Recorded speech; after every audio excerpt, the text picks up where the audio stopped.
ಸರ್ವೇಭ್ಯಃ ನಮಸ್ಕಾರः. 18/8/2024 ರವಿವಾರ. ಇಂದಿನ ದಿನ ಅತ್ಯಂತ ಶುಭವಾದ ದಿನ. ಏಕೆಂದ್ರೆ ಇವತ್ತು ನಮ್ಮ ಶ್ರೀ ವಿಷ್ಣು ಅವರು ದಶಾವತಾರದಲ್ಲಿ ಮತ್ತೊಂದು ಅವತಾರ ಇರ್ತಾರೆ. ಅದ್ಯಾವುದಪ್ಪ ಅಂದ್ರೆ ಹಯಗ್ರೀವ ಸ್ವಾಮಿ. ಈ ಹಯಗ್ರೀವ ಸ್ವಾಮಿ ರೂಪ ಮೇಲೆ ಕುದುರೆ, ಕೆಳಗೆ ಮನುಷ್ಯನ ದೇಹದಾಗಿರ್ತೈತಿ.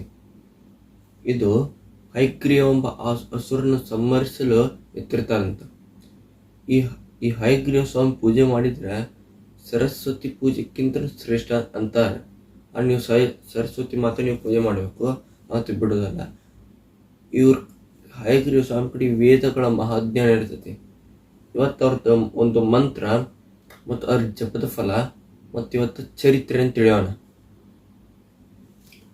ಪ್ರಥಮವಾಗಿ ನಮ್ಮ ಶ್ರೀ ರಾಮಚಂದ್ರನ ಸ್ಮರಿಸುತ್ತಾ ಮತ್ತು ವೀರಭದ್ರೇಶ್ವರ ಸ್ವಾಮಿ ಸ್ಮರಿಸುತ್ತಾ ಇಂದಿನ ವಿಡಿಯೋನ ಶುರು ಮಾಡೋಣ. ಓಂ ಶ್ರೀ ರಾಮಾಯ ರಾಮಭದ್ರಾಯ ರಾಮಚಂದ್ರಾಯ ವೇದಸೆ ರಘುನಾಥಾಯ ನಾಥಾಯ ಸೀತಾಯ ಪತಯೇ ನಮಃ.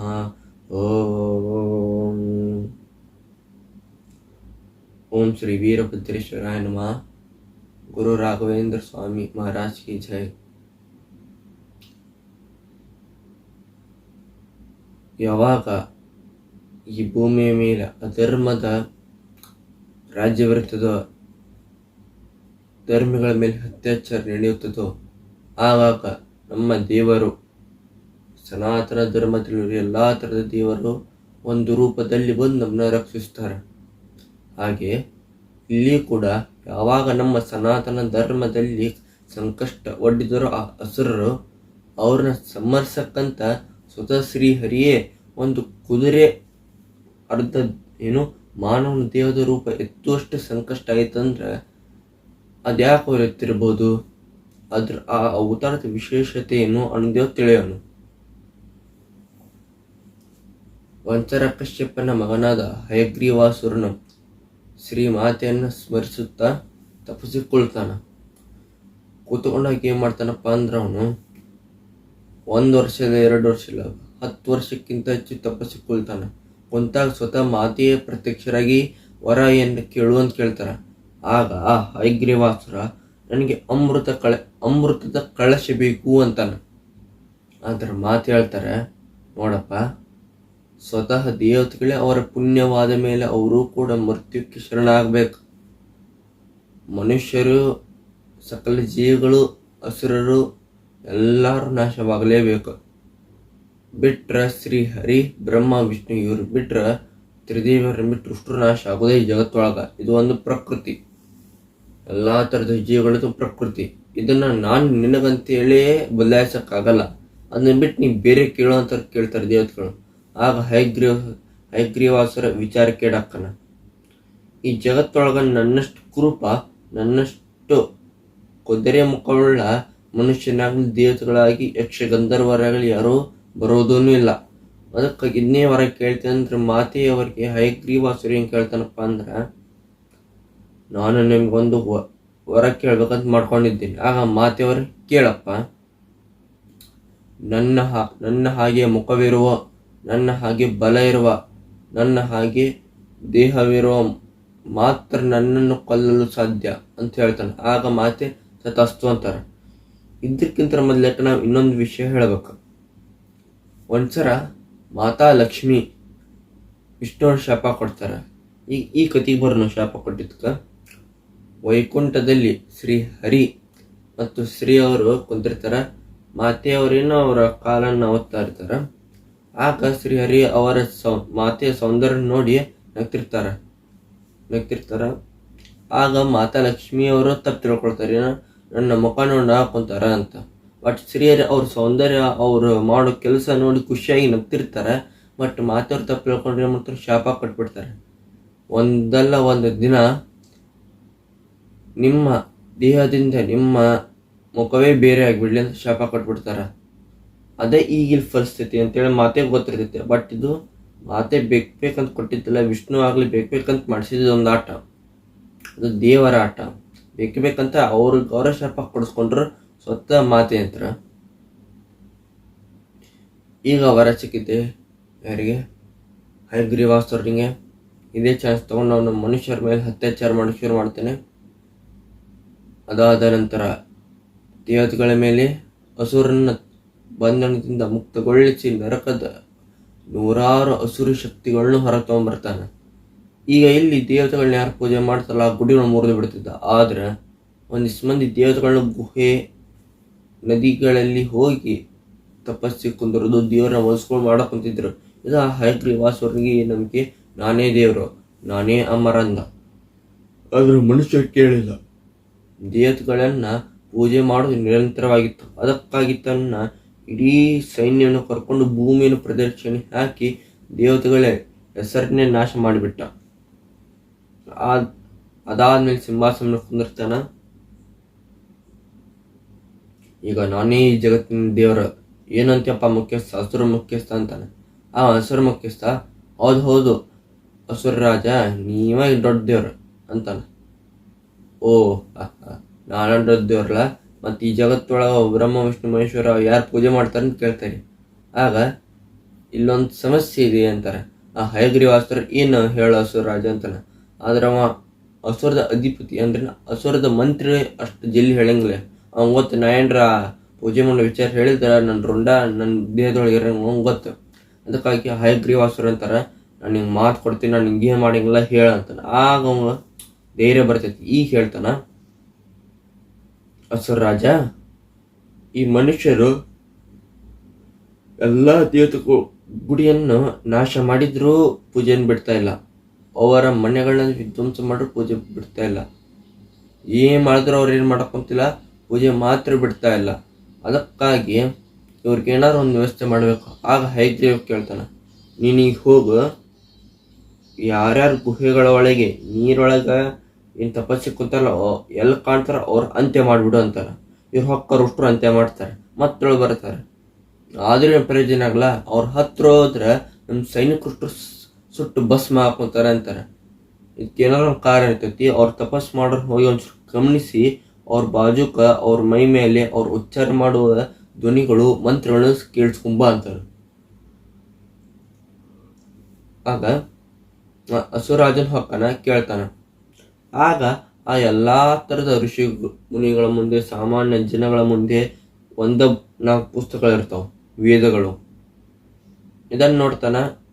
ಈ ಬಹುಶಃ ಇವರು ಆಧ್ಯಾತ್ಮಿಕ ಬೀಳೋ ಕಾರಣ ಇದರ್ಬೇಕಂತೇಳಿ ಹೊಳ್ಳಿ ಬರ್ತಾರ, ಈ ಸುದ್ದಿ ಹೇಳ್ತಾರ. ಅದಕ್ಕಾಗಿ ಒಂದು ಸಂದೇಶ ಕೊಡ್ತಾನ. ಈಗ ಯಾರ್ಯಾರೀಗ ದೇವ್ರ ಪೂಜೆ ಮಾಡ್ತಿರ್ತಾರ ಮಂದಿರದೊಳಗೆ ಹೋಗಿ ಪುನಃಸ್ಥಾಪನೆ ಮಾಡ್ತಾರಲ್ಲ ಅವ್ರ ಕೊಲ್ಕೊಂಬ, ಅಷ್ಟೊತ್ತಿಗೆ ಹೋಲ್ನ ಎಲ್ಲಾ ವೇದಗಳನ್ನ ಕತ್ಕೊಂಡು ನಾ ಬರ್ತೀನಿ ಅಂತ ಹೇಳ್ತಾರೆ. ಈಚ ಕಡೆ ಅಸುರ ರಾಜ ಹೊಕ್ಕನ ಬ್ರಹ್ಮಲೋಕಕ್ಕ, ಅಸುರದ ಮಂತ್ರಿನೂ ಹೊಕ್ಕನ ಅವ್ರ ನಾಶ ಮಾಡಕ. ಈಗ ಬ್ರಹ್ಮದೇವರಿಗೆ ಈ ಸುದ್ದಿ ತಿಳಿತೈತಿ. ಈಗ ಆತ ಶಿವನ್ ಕಡೆ ಹೋಕ್ಕನ, ರಕ್ಷಣೆ ಕೊಡಿ ಅಂತ. ಆಗ ಶಿವನ್ ಕಡೆ ಹೋಗ್ತಾರ, ಶಿವಗೆಲ್ಲ ಸುದ್ದಿ ಹೇಳ್ತಾರ. ಆಗ ಬ್ರಹ್ಮದೇವ ಒಂದು ಅವ್ರಿಗೆ ಹೇಳ್ತಾರ, ಬಹುಶಃ ಈಗ ಈ ವೇದಗಳ ಜ್ಞಾನ ಭೂಮಿಗೆ ತಲುಪಿಸ್ಬೇಕು ಅಂತಾರೆ.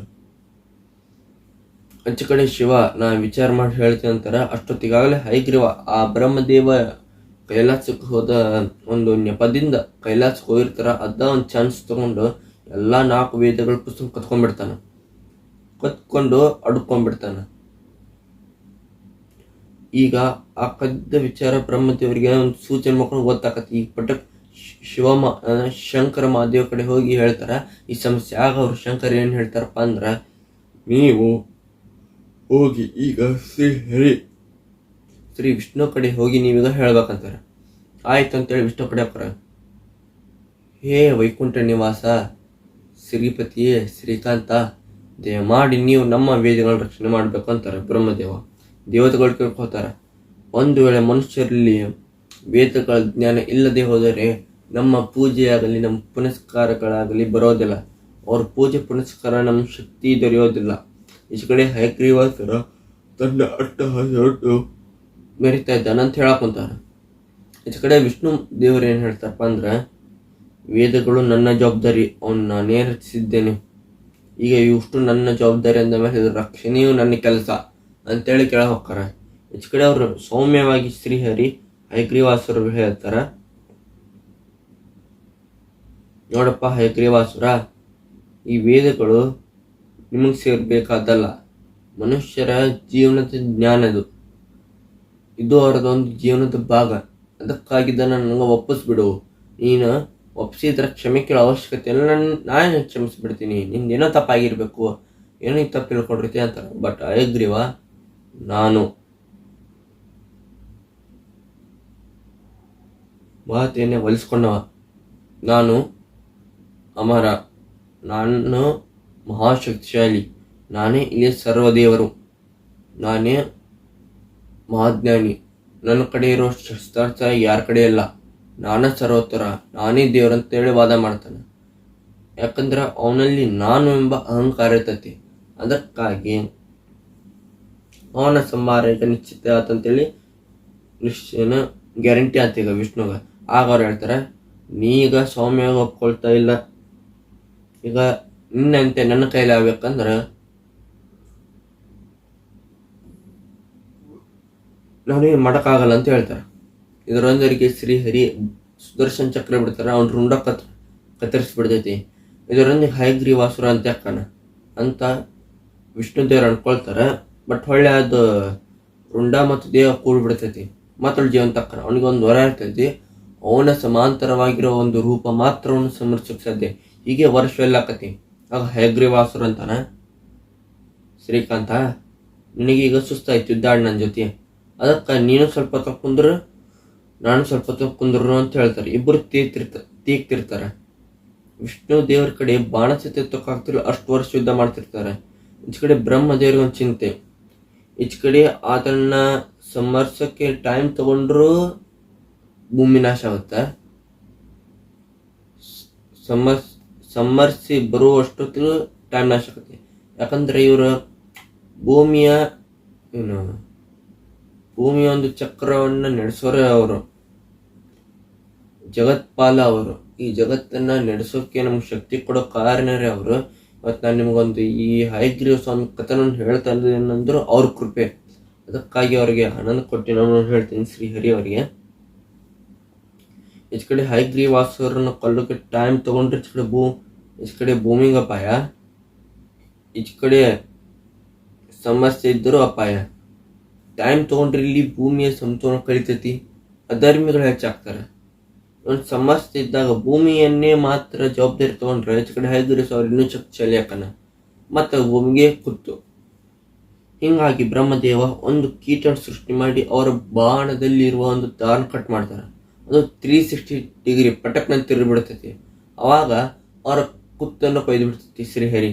ಈಚ ಕಡೆ ಮಾತಾ ಅವರ ಶಾಪ ಫಲಿಸ್ತಾರೆ. ಇಲ್ಲಿ ಸ್ವಲ್ಪ ಮಾತೆಯವ್ರಿಗೆ ದುಃಖರಾದ್ರೆ, ಬಟ್ ಅವ್ರಿಗೆ ಗೊತ್ತೈತಿ ಮುಂದೆ ಏನಾಕತ್ತೆ ಅನ್ನೋದು. ದೇವತೆಗಳೆಲ್ಲ ಅದಕ್ಕೆ ಈ ಬ್ರಹ್ಮದೇವನ ಕುದುರೆ ಮುಖವನ್ನು ಕತ್ತರಿಸಿ ಶ್ರೀಹರಿಯ ಕುತ್ತಿಗೆ ಇಡ್ತಾರ. ಅದು ಅಣ್ಕೊಳ್ತೈತಿ. ಅಂದ್ರೇನು, ಕೂಡಿ ಹಯಗ್ರೀವ ಸ್ವಾಮಿ ಜನಗೊಳ್ತಾರ. ಇದರಿಂದ ಬ್ರಹ್ಮದೇವ, ಎಲ್ಲ ದೇವಾನು ದೇವತೆಗಳು, ಶಂಕರ, ಯಕ್ಷ, ಗಂಧರ್ವ, ಕಿನ್ನರು ಅಷ್ಟು ಸಂತೋಷರಾಕ್ಕಾರ. ಯಾಕಪ್ಪ ಅಂದ್ರೆ ಸ್ವತಃ ಶ್ರೀ ಹಯಗ್ರೀವ ಸ್ವಾಮಿ ಬಂದಾರ. ಈಗ ಯಾವ ಅಸುರನ್ ಭಯ ಇಲ್ಲ ಅಂತೇಳಿ.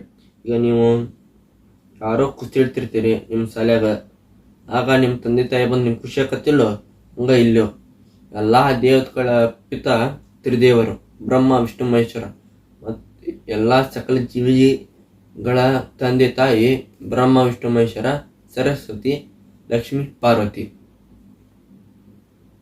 ಈಗ ಹಯಗ್ರೀವ ಸ್ವಾಮಿ ಹೇಳ್ತಾರೆ, ನೀನೀಗ ಕೊಟ್ಬಿಡು, ಇಲ್ಲಕ್ಕಂದ್ರ ನಾನು ನಿನ್ನ ಜೊತೆ ಏನು ಮಾಡ್ತೀನೋ ನಂಗೆ ಗೊತ್ತಿಲ್ಲ. ಹಯಗ್ರೀವ ಸ್ವಾಮಿ ಹೇಳ್ತಾರೆ. ಹಯಗ್ರೀವಾಸುರ, ನಾನು ಸರ್ವೋತ್ತರ, ನಾನು ನಿನ್ನ ಕೊಡೋದಿಲ್ಲ. ನನ್ನ ಹಾಗೆ ಕುದುರೆ ಮುಖ ಹೊಂದಿರಲ್ಲ, ನನ್ನಷ್ಟ ಬಲ ಹೊಂದಿರಬೇಕು ಅಂದ್ರೆ ಮಾತ್ರ ನಾನು ಸಮರ್ಸಕ್ಕೆ ಸಾಧ್ಯ. ಈಗ ನಾನು ಅವರ ಅಂತೇಳಿ ಮತ್ತೊಳ್ಳಿ ಶುರು ಮಾಡ್ತಾವ ಪ್ರವಚನ. ಅಂದರೆ ಮತ್ತೊಳ್ಳಿ ಅದನ್ನ ರಿಪೀಟ್ ಮಾಡ್ತಾನೆ.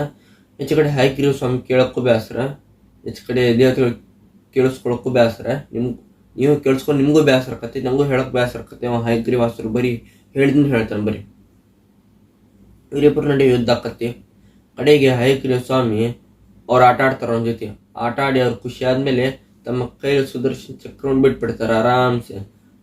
ಸುದರ್ಶನ ಚಕ್ರ ದೇವರು ಹೋಗಿ ಹೋಗಿ ಆತನ ರುಂಡನ್ನು ಕತ್ತರಿಸಿ ಹೊಳ್ ಬಂದು ಕುಂದಿರ್ತಾರೆ. ಇದರೊಂದಿಗೆ ಏನಕ್ಕತ್ತಪ್ಪ ಅಂದ್ರೆ ಹಯಗ್ರೀವಾಸುರ ಅಂತ ಯಾಕತಿ ವೇದಗಳನ್ನ ಬ್ರಹ್ಮದೇವರಿಗೆ ಕೊಡ್ತಾರೆ. ಈಚ ಕಡೆ ಹಯಗ್ರೀವ ದೇವರ ಸ್ವತಃ ಬ್ರಹ್ಮದೇವರೇ ಅವ್ರಿಗೆ ಕೊಡ್ತಾರಂದ್ರ ಹಯಗ್ರೀವ ಸ್ವಾಮಿಗೆ ಅವ್ರೇನು ಬುಕ್ಕ ತಗೊಂಡು ನೋಡ್ಲಾ, ಅದಷ್ಟು ವೇದಗಳ ಜ್ಞಾನ ಅವ್ರ ಮಸ್ತಕದಲ್ಲಿ ಕುಂದ್ಬಿಡ್ತೈತಿ. ಅದಕ್ಕೆ ಅವ್ರ ಜ್ಞಾನ ದೇವತೆ ಅಂತಾರೆ. ಜ್ಞಾನ ದೇವಿ ಅಂದ್ರೆ ಸರಸ್ವತಿ ಮಾತಾ. ಈಗ ನೀವು ಹಯಗ್ರೀವ ಸ್ವಾಮಿ ಚರಿತ್ರೆ ಅಂತ ತಿಳ್ಕೊಂಡ್ರಿ. ಇದರಿಂದ ನಾವು ಕಲಿಯೋದು ಭಾಳ ಐತಿ.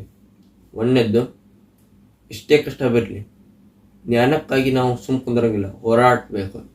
ಅದು ಚಿತ್ರಕಲೆ ಆಗಿರಲಿ, ನಮ್ಮ ಪುಸ್ತಕದಲ್ಲಿ ಸಮಾಜ ವಿಜ್ಞಾನ ಪುಸ್ತಕನಾಗಿರಲಿ. ಎರಡನೇದು, ಯಾರನ್ನು ಅಷ್ಟು ಕೀಳ್ಮಟ್ಟಕ್ಕೆ ನೋಡಕ್ ಹೋಗ್ಬಾರ್ದು.